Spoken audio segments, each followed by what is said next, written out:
nós temos observado um fortalecimento em relação aos preços praticados para a arroba do boi gordo, para a arroba do gado pronto, de uma maneira geral, e isso tem sido colocado principalmente por conta da estratégia do pecuarista em relação às suas vendas, por ter uma pastagem melhor, por conta das chuvas, mas para falar a respeito do que vem acontecendo no campo e que acaba trazendo esse resultado na comercialização, nós vamos conversar agora ao vivo com Felipe Fabre, da Scott Consultoria, participa conosco ao vivo pela internet. Felipe, obrigado pela sua participação aqui no Agricultura BR, no canal do Boi. E como que vocês aí na Scott têm avaliado esse momento em relação à negociação entre pecuarista e indústria frigorífica? As escalas têm sido reduzidas? Felipe, boa tarde, seja bem-vindo. Olá, Fabiano. Olá a todos que estão nos acompanhando. Muito obrigado pelo convite. Tá? É um prazer estar aqui representando a Scott Consultoria. Bom, vamos lá. O que a gente está assistindo, tá, no mercado do boi gordo? Houve uma diminuição da pressão de oferta, principalmente a oferta de fêmeas. A gente ainda tem um volume alto de fêmeas sendo abatidos, mas não está igual nós tivemos no começo do ano. Entre janeiro e fevereiro, a gente viu quase 20% de fêmeas a mais sendo abatidas do que esses meses no ano anterior. Então, foi um descarte mais acelerado entre esses meses. Na nossa percepção, por conta do El Niño impactando as regiões produtoras em Brasil Central, né? Então, o produtor optou por acabar descartando as fêmeas ali nesses meses onde o vigor das pastagens não estava tão bom por conta da ausência de chuvas no final do ano. E agora, entre os meses de março e abril, a gente viu um quadro diferente. As chuvas voltaram em parte do Brasil Central. Sim, claro que, considerando o período, a gente sabe que é um período de menor chuva agora com o outono chegando, mas entre março e abril, o volume de chuvas tem sido interessante para essas regiões produtoras, fazendo com que a capacidade de suporte dê uma melhorada e o produtor consiga segurar um pouco mais as suas boiadas. E aí, do outro lado, o que nós temos, além dessa questão da oferta de fêmeas menor, é a demanda vindo um pouco mais firme por parte dos compradores. Tá? A gente teve a habilitação de plantas frigoríficas para exportarem à China no mês de março.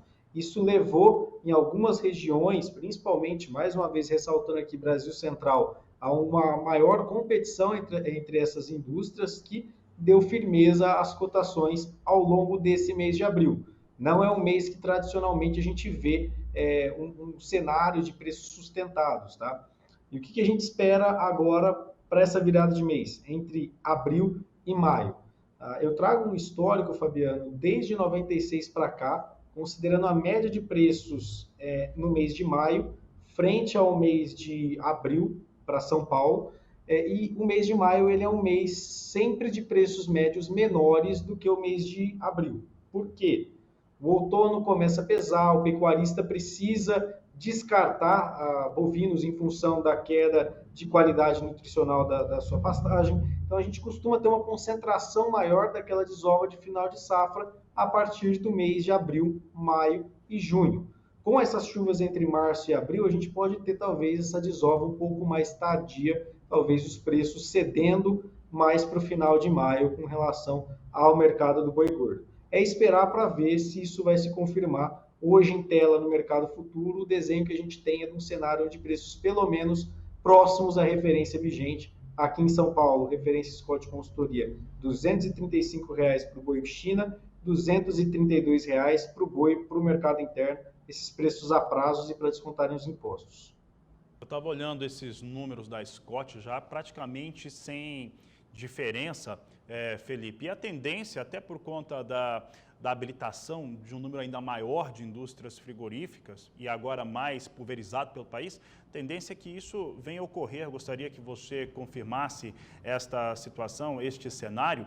Aí eu te pergunto também, mais uma pergunta junto com essa, que com este fator das chuvas, o produtor vai conseguir sustentar, teoricamente, a sua estratégia de negociação enquanto ele tiver pasto. Isso traz esse atraso, a gente pode ver ali aquele pico da falta de oferta, que normalmente é entre outubro e novembro, ocorrendo um pouco mais tarde, um pouco fora, ou isso ainda não dá para afirmar? Vamos lá, primeira questão de China, tá? Como a gente enxerga o impacto das habilitações? Nós esperávamos num primeiro momento essa sustentação, esses preços firmes com essa abertura, principalmente nessas praças como Mato Grosso e Mato Grosso do Sul, onde foram as maiores quantidades de plantas habilitadas. Nós tivemos 6 plantas em cada uma desses estados, então esperávamos esse movimento porque tem mais comprador buscando e o pecuarista com o poder de cadenciar a oferta em mãos. Então, ponto.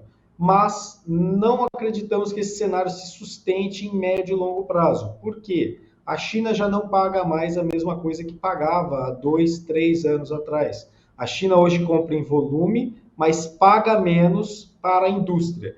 Então, num primeiro momento, há essa maior competição entre os fornecedores, mas mais para frente há a possibilidade da China pulverizar a compra entre os seus fornecedores, pagando ainda menos com relação à carne bovina exportada e tirando da indústria uma margem que poderia ser repassada ao boi gordo. Então, num curto prazo, o cenário é de sustentação de preços, mas para médio e longo prazo, a gente acredita que isso deva gerar um comportamento de preços pressionados, principalmente para a questão de China. E pensando agora na questão da oferta no segundo semestre, o mercado hoje ele desenha já um segundo semestre menos ofertado. Quando a gente olha para os preços no mercado futuro, na B3, para outubro e novembro, nós chegamos a referências no fechamento de sexta-feira entre R$ 248 e R$ 249 reais para os contratos de outubro e novembro.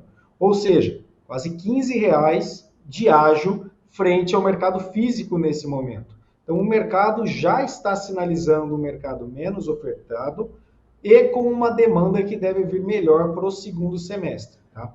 Ponto de interesse aqui para o nosso amigo produtor é para o confinador.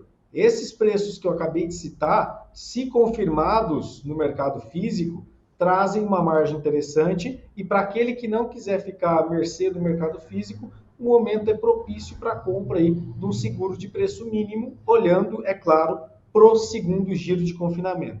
E o primeiro giro de confinamento? Hoje, o quadro que a gente tem é interessante também, tá, Fabiano? A gente vê um cenário, mesmo que os preços, como eu citei, venham aí R$ 2, R$ 3 reais acima do mercado físico pro contrato ali de julho, é um preço que paga as contas pro confinador neste momento. Estamos falando aí de uma queda de custos de produção muito expressiva, o que deve trazer ao confinador uma margem interessante, mesmo com o preço no primeiro giro do confinamento próximo ao mercado físico nesse momento.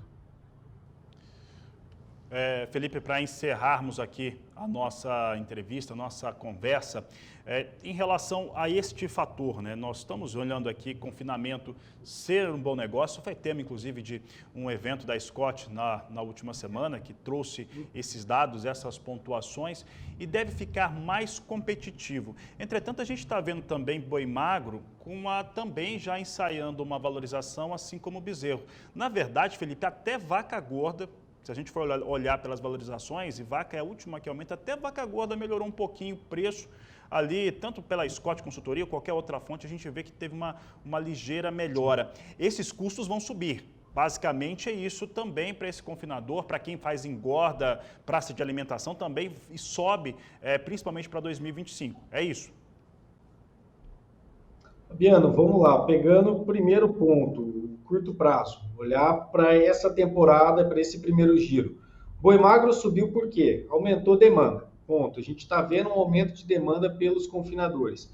O bezerro está subindo, puxado pelo boi gordo e pela capacidade de retenção da ponta vendedora na nossa percepção. Mas a gente tem que lembrar que a safra de bezerro começa agora, entre abril, maio e junho. A gente tem uma maior oferta chegando no mercado e os preços dessas categorias não devem continuar com essa trajetória de alta ou parar, pelo menos, essa movimentação, não deve vir tão intensa adiante. Tá? Pensando na alimentação para o confinador para esse ano de 2024, perdão, o principal ponto de atenção é milho. Tá? Nesse momento, o que nós temos de cenário é um milho semeado, em sua maior parte, dentro da janela ideal, com uma menor produção esperada, tá? Mas sem um risco adiante. Atualmente, a safrinha de milho, que tinha um perigo de quebra de produção muito grande, pela semeadura dentro da janela ideal, diminuiu essas chances, e o mercado futuro tem sinalizado um preço de milho para a safrinha próximo da referência que nós temos hoje. Hoje, referência em Campinas é de R$ 61,00 por saca, mercado futuro sinalizando para julho e agosto na casa entre 59 a R$ 57,00 por saca. Então, é um mercado que está se desenhando com custos confortáveis para 2024. Vamos olhar para 2025. O cenário já deve ser outro, principalmente no mercado do boi. A gente deve começar a sentir o efeito do descarte de fêmeas de 2023. As categorias de reposição no segundo semestre desse ano já devem começar a responder à menor oferta esperada em função da estação de monta de 2023, e em 2025 os preços da reposição talvez trabalhem mais firmes. Com relação à alimentação, a gente tem ainda um cenário muito longo para se analisar para 2025, mas o que o mercado tem desenhado é um mercado um pouco mais fraco para 2025 no custo de alimentação.